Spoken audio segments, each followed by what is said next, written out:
지난 주말 정치권의 최대 화제 인물은 박영선 의원이었습니다. 사실 더불어민주당 경선 갈등의 최정점에는 이른바 양념 발언이 있었죠. 문재인 후보의 열렬 지지자들이 그 경쟁자들에게 보내는 문자 폭탄을 문 후보가 흥미를 돋우는 양념에 비유한 게 논란이 된 겁니다. 그때 가장 크게 분노했던 사람이 바로 안희정 캠프의 박영선 의원이었습니다. 당 선대위 참여 요청도 거절하고 두문불출했었는데요. 그런 박영선 의원이 어제 문재인 후보 선대위에 공동선대위원장직을 수락했습니다. 박영선 의원에게 직접 들어보죠. 박영선 의원 연결돼 있습니다. 어서 오세요. 박영선 선대위원장님. 네, 안녕하세요. 네. 선대위원장, 문재인 캠프 선대위원장이라는 호칭이 저는 아직 좀 낯서네요. 아, 그렇습니까? 네. 괜찮으세요? 그러나 저희가 오늘부터 선거운동 시작됐기 때문에요. 예. 제가 오늘 아침에 어떤 분이 저한테 이런 명언을 보내주셨어요. 뭔가요? 용서할 때 과거를 바꿀 수는 없지만 미래를 확실히 바꿀 수 있다라는 버나드 멜체의 명언을 보내주셨는데 제가 이것을 딱 보면서 바로 이거다라고 생각을 했습니다. 용서할 때 미래를 바꿀 수 있다. 그렇습니다. 과거를 바꿀 수는 없지만 미래를 확실히 바꿀 수 있다. 네. 용서 다 하셨어요? 다 했습니다. 왜냐하면요. 첫째, 그 양념 발언과 관련된 것에 대해서 제가 문재인 후보에게 충분히 설명을 드렸고요. 예. 후보께서 우리가 그 부분에 대해서 왜 이렇게 상처를 받고 어떤 부분에 문제가 있었는지를 충분히 납득하셨습니다. 사과도 하시고.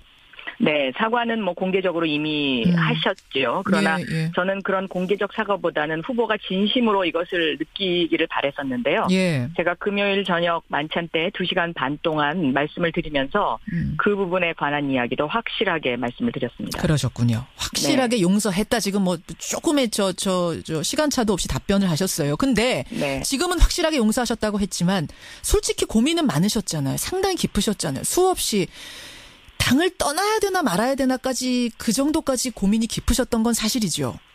그렇습니다. 예. 사실이죠. 그런데 그걸 돌릴 만큼 그래서 공동선대위원장이라는 직을 할 만큼 마음을 돌리게 된 결정적인 계기는 뭡니까? 그 후보의 절실한 요구였었는데요. 예. 문재인 후보의 그럼 이 절실한 요구 어떤 요구냐? 다음번 대통령이 성공하기 위해서는 압도적 승리를 해야 되고 예. 이 압도적 승리의 힘으로 국가개혁을 해야 되지 않겠냐. 다음번 대통령이 또 실패한다면 대한민국은 어디로 갈 것인가. 이렇게 말씀하시는데 저한테 울림이 있었고요. 그러한 말씀에 제가 뭐라고 화답을 드렸냐면 예. 재벌개혁이나 검찰개혁, 제가 꾸준히 그동안 외쳐왔던 13년 동안 외쳐왔던 이것을 하기 위해서는 역설적으로 국민 통합의 힘이 필요하다. 통합의 힘 없이는 개혁할 수 없는데 문재인 후보께서 통합정부를 이끌 수 있다고 생각하시느냐라고 제가 질문을 드렸는데 통합정부 이끄실 수 있겠습니까? 라는 질문. 네, 예. 그랬는데 후보께서 거기에 대해서 확신에 찬 답을 해주셨습니다. 아니, 그 통합 정부를 이끈다는 거는 그럼 무슨 의미입니까? 안희정 지사가 얘기했던 대연정 이런 것까지 갈 수 있다는. 포함한 더 큰 의미의 통합 정부인데요. 이것은 단쪽짜리 대통령이 아니라 국민 모두의 대통령이 되는 것이죠. 네. 아니, 사실은 안희정 지사의 대연정 발언이 나왔을 때 문재인 캠프에서 상당히 강하게 공격을 했던 부분인데 그럼 어떻게 정리가 되는 겁니까, 이제는? 그거 공격한 그 사실 자체를 저는 부인할 수는 없다고 생각합니다. 예. 그러나 제가 보기에는 선거 과정에서는 1단계, 2단계, 3단계의 그 기하 변속이 있어야 된다고 저는 보고 있는데요. 예. 그것이 적폐청산이라든가 아니면 대연정에 대한 비판이 1단계의 낮은 수준의 경선 과정에서의 우리 안에 우리 안에 화두를 가르는 것이었다면 예. 이제 2단계 본격적인 선거운동에 진입해서는 그 1단계, 그러니까 강을 건너면 그 강을 건너고 나서 뗏목을 버리듯이 이제는 그 화두를 버려야 된다고 생각합니다. 그렇다면은 그 당시에는 대연정에 대해서 좀 안 좋게 봤더라도 지금은 받아들일 때다. 안희정 지사의 그것도 그렇습니다. 받아들여서 통합할 때다. 안희정 지사의 메시지와 그 의미를 받아들여야 된다고 생각하고 그것을 받아들이겠다는 문재인 후보의 확답이 있은 후에 저희가 결합한 것입니다. 아, 대연정 받아들인다는 확답까지 받고 결합을 결심했다. 구체적으로 대연정이라는 단어를 이야기하지는 않았습니다. 그러나 국민 통합의 그 어떤 단어 속에는 그것이 포함되어 있다라는 것은 서로 간에 느끼고 있는 것이다. 저는 그렇게 이해합니다. 그렇군요. 네. 사실 이제 박영선 의원의 선대위 참여가 문재인 후보로서는 굉장히 귀할 거예요. 그럴 수밖에 없는 게 문 후보의 장단점. 장점은 캠프 안에서도 충분히 보겠지만 단점조차도 냉정하고 객관적으로 볼 수 있는 분위기 때문에 그런 건데 그런 의미에서 안희정 캠프에서 내가 바라봤을 때 야 이거 부럽더라. 우선 장점은 뭐였습니까? 그것은 준비된 대통령이라는 것이죠. 그러니까 그 지난 2012년 이후부터 지금까지 약 5년 이제 가까이 되는데요. 그 5년 동안에 축적된 힘이 있었다라는 것이 그것이 굉장히 부러웠습니다. 그렇다면 어서 빨리 극복해야 된다. 제일 절실한 극복 지점, 일종의 단점, 고칠 점 뭐라고 보세요? 그건 확장성입니다. 확장성. 그러니까 국민들이 문재인 후보를 바라봤을 때 저 대통령이 과연 반쪽짜리 대통령이냐 아니면 우리 모두의 대통령이냐라는 그 물음입니다. 그래서 우리 모두의 대통령이 될 수 있다는 그 물음에 대한 화답이 바로 통합정부입니다. 어떻게 해야 근데 그 확장성을 20일 안에 보여줄 수 있을까요? 저는 그 확장성을 20일 안에 보여줄 수 있는 것은 그런 어떤 통합적인 메시지와 의미와 행동을 해왔던 사람으로 표방할 수밖에 없지 않나 그렇게 보고 있습니다. 그런 사람들 누가 좀 함께 했으면 좋겠다 생각하세요? 그러니까 1차적으로는 어제 저하고 변재일 의원이 합류 선언을 한 것이 1차적인 신호탄일 거고요. 저희가 지금 바라고 있는 것은 김종인 전 대표, 또 정운찬 전 총리, 또 어떤 국가적 어젠다를 던지기를 원하시는 홍석현 회장님을 포함한 이러한 어떤 그 오랜 경륜을 가진 우리 사회의 그 가치와 방향성을 제시해 줄 수 있는 분들, 이런 분들이 함께하면 국민들이 많은 신뢰를 보내지 않을까 저는 그렇게 생각하고 있습니다. 정운찬 정 총리 주말에 불출마 선언했습니다. 더불어민주당이 지금 적극적으로 좀 얘기하고 계시는 거죠? 그거는 맞습니다. 맞죠. 네. 어디까지 얘기했습니까? 정운찬 전 총리. 제가 그것은 정운찬 전 총리의 결정이기 때문에 제가 말씀드리는 건 하고요. 긍정적으로 생각하고 계신다 정도까지 말씀드릴 수 있을 것 같습니다.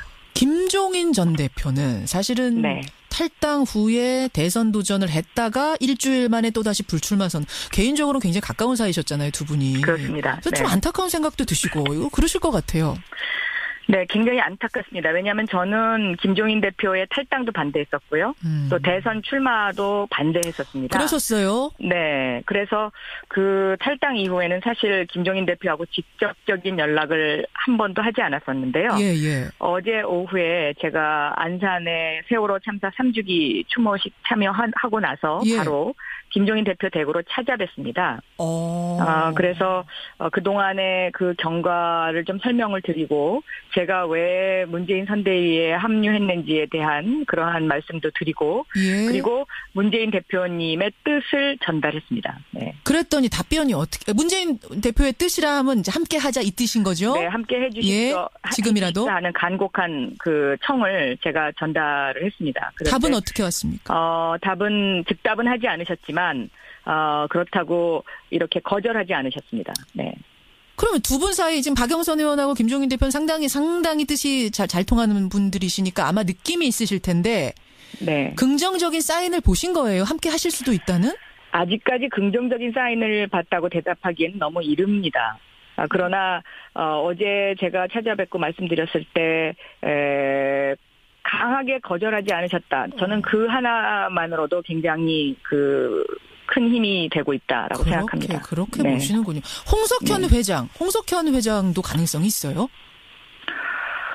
홍 회장님하고는 문재인 대표하고 아마 직접 만나신 걸로 제가 알고 있고요. 그래요. 그런데 얼마만큼 직접적으로 도와주실 수 있느냐의 문제인 것 같습니다. 네. 얼마만큼 직접적으로. 그럼 간접적으로는 얼마든지 함께하겠다, 지지한다 이런 얘기를 받아내신 겁니까? 그 얘기는 제가 아직 좀 말씀드리기에 이른 것 같습니다. 그래요. 네. 이런 분들과 함께 하면서 통합의 메시지를 전달하는 구상. 네. 그나저나 박영선 의원님. 네. 안철수 후보 측의 공동선대위원장이 박지원 대표시잖아요. 그렇습니다. 같은 당에 계실 때는 환상의 복식조 박남매였는데 네. 이렇게 또 대결하는 운명이 됐어요. 네. 기분이 묘하실 것 같습니다. 박남매로서의 어떤 그 인간적인 관계는 변함없습니다. 그리고 현재도 당은 다르지만 예. 서로에게 객관적인 조언을 해주는 조언자로서 계속 그 관계를 유지하고 있고 예. 그리고 박 전 대표가 하시는 일에 대해서 저는 늘 이렇게 마음으로 응원합니다. 네. 마음으로. 마음으로 응원하면서 두 분이 또 대결도 해야 되고 이거 네. 밸런스 잡기 힘드시겠는데요. 우리가 좀 선거를 멋지게 해야 되지 않겠습니까? 예, 예. 지금 과거처럼 그렇게 서로 헐뜯는 선거 이제 그만하고 예. 서로를 칭찬해주면서 그리고 서로의 장점을 이야기하는 그런 멋진 선거를 통한 새로운 대한민국이 탄생하기를 저는 간절하게 바라고 있습니다. 기대하겠습니다. 오늘 고맙습니다. 네, 감사합니다. 예, 문재인 대통령 후보 선대위의 공동 선대위원장이 됐습니다. 화제의 인물 박영선 의원이었습니다.